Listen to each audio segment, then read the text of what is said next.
Hey everybody, it's Justin, your guide into the other side. I want to make this Otherside environment tier 3 guide for people who are looking to play the mid-range farming and fighting environment, right? So I know in my previous videos I kind of covered entry level, and that was the under 1 ETH build, and I know tier 1, that kind of was just for quotas, just super specialized leaderboard farming.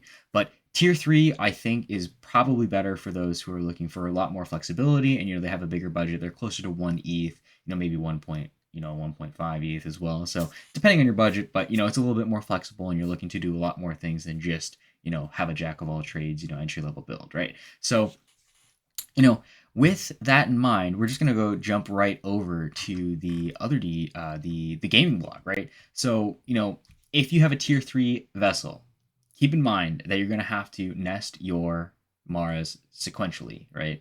If you don't have other more deeds to necessarily do them at the same time, right? So if you're more focused towards farming, then by all means nest the farmers. If you're more focused towards hunting, nest the hunters, right? But obviously it's tier 3, so you're gonna have 3 vessels and you're gonna have to make a choice, right? So in my opinion, I think that the core mechanic of the game is probably initially the game is probably season 1 is probably going to be more towards farming, right? Because farming is going to be more necessary in order to get those sediment fragments, so then you can evolve your Mara into a Kotamara. And then but that's also not to discourage hunting, because hunting is important, because I personally think that hunting the Shattered will yield seasonal catalysts, which is also super critical to evolving your Maras into stronger Konomaras. So, it's up to you what you decide to nest your vessel. It's up to you to figure out how you want to nest your vessels, right? So if we keep scrolling down, we can kind of see the tier environments, and this kind of you're gonna have to make a choice, right? Do you want to be more? Do you want to just do pure farming? Do you want to do pure hunting? And in my opinion, from a gaming perspective, I think that doing a mix of both is probably the best. But with tier 3, it's kind of you got to pick a balance. It's like, do you want to do 2 hunters or do you want to do 2 farmers, right? And I personally think that 2 farmers is better. 2 farmers and 1 hunter is probably better, because if you want to evolve your Kodamaras as quickly as possible, you're going to want to have as much sediment fragment use as possible, right? So you want to farm those. So it's going to be important to take a look at your sediment fragments when you pick your first Otherdeed, and the tier of that will be really important as well. So again, just kind of taking a look, we have Infinite Expanse, Cosmic Dream, Rainbow Atmos, and I think like the Chemical Goos and Biogenic Swamps are probably going to have more, I guess, different effects on your Kodomaras. Maybe they'll be more powerful. We're not sure, but I mean, I'm personally of the opinion that aesthetics is tied to like what you can do in the game. So I mean, I'm more inclined to like the higher sediment fragments, but it's up to you. It's not a big deal. So let's just actually jump right in.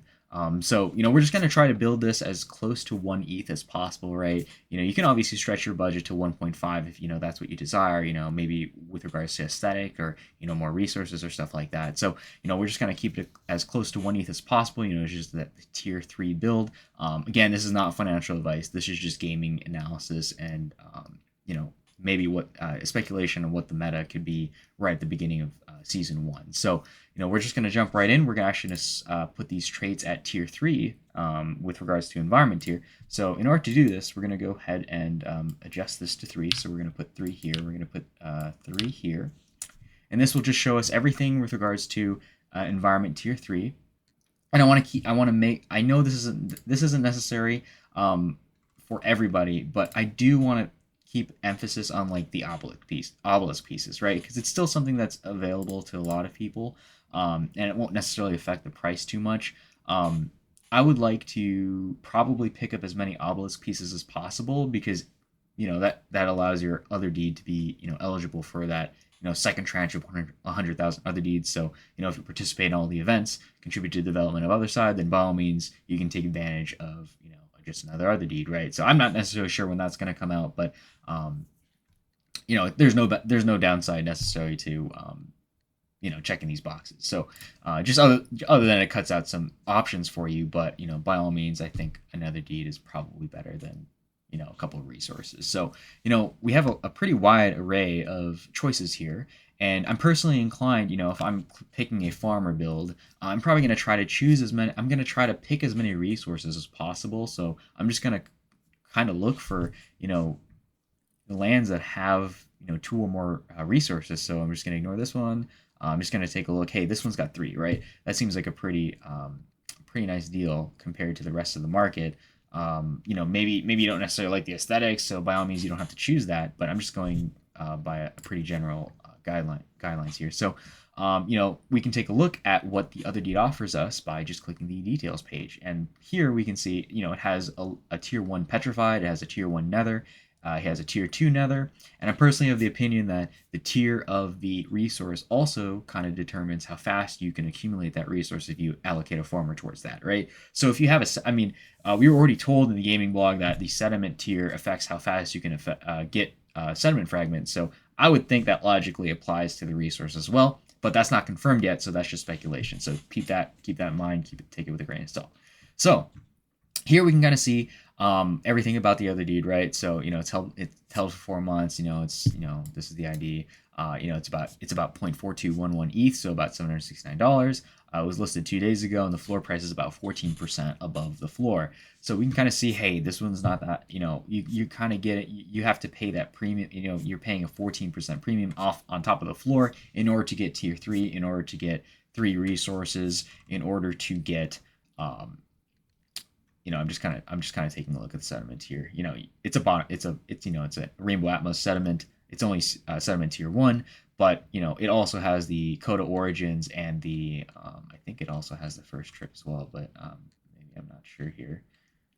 Oh my god, my filter's not working anyways. But okay, it seems like it has the obelisk piece here, but I don't see the other. I don't see like a first trip obelisk piece. So I would keep that in mind as well. So I'm going to try to pick one that has both obelisk pieces.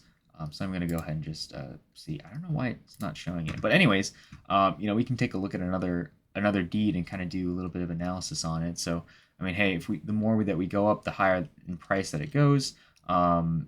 So this wasteland has 2 resources, so we'll just click on the details. So this one has a tier 1 whisper, tier 2 brimstone. It has it's tier 3 environment. Pretty cool wasteland environment biome. Waste environments, rainbow sediment rainbow atmos. But I can also see it has a sediment tier 2. So that's also faster way to gain sediment fragments.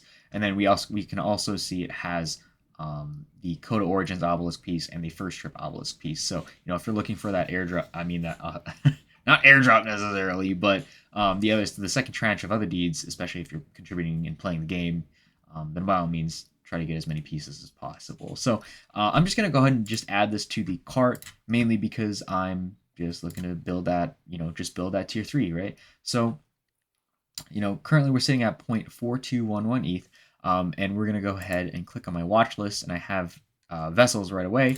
So vessels, we can kind of take a look. So I've kind of distinguished what kind of path I'm going to build right away by saying, hey, I'm only going to have 1 farmer or 1 hunter. Sorry. So, we're going to go ahead and just click off we're going to add this to our cart by clicking on it. You don't have to, pick off the floor because they're all the same.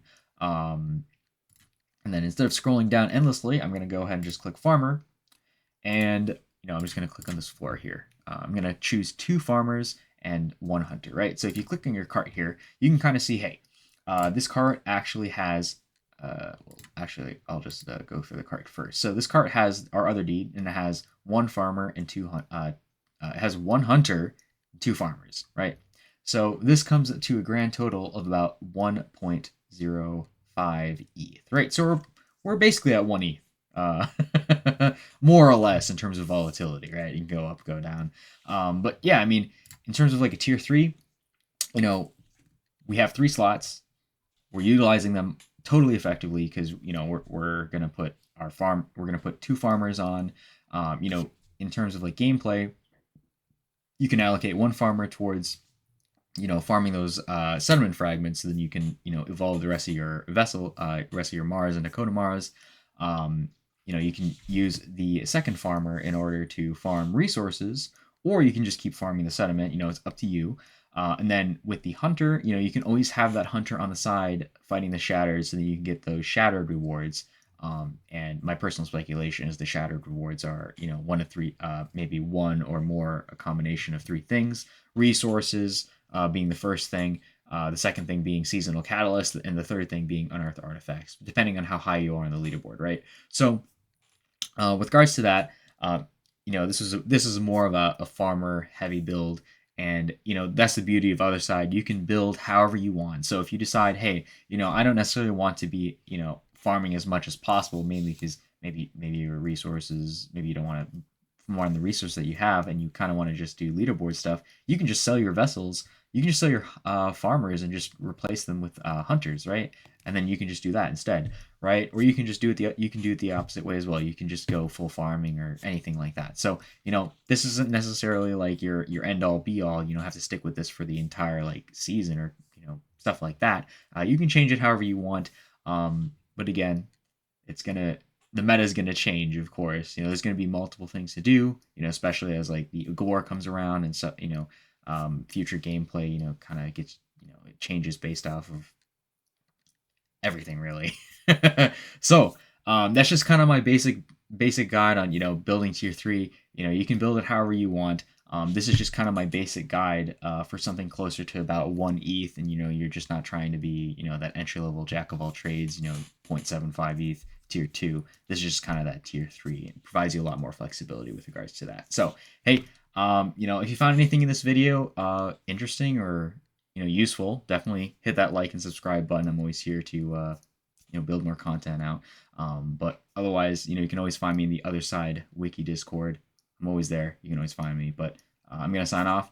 I'll see you guys next time, and hey, thanks for watching. Peace.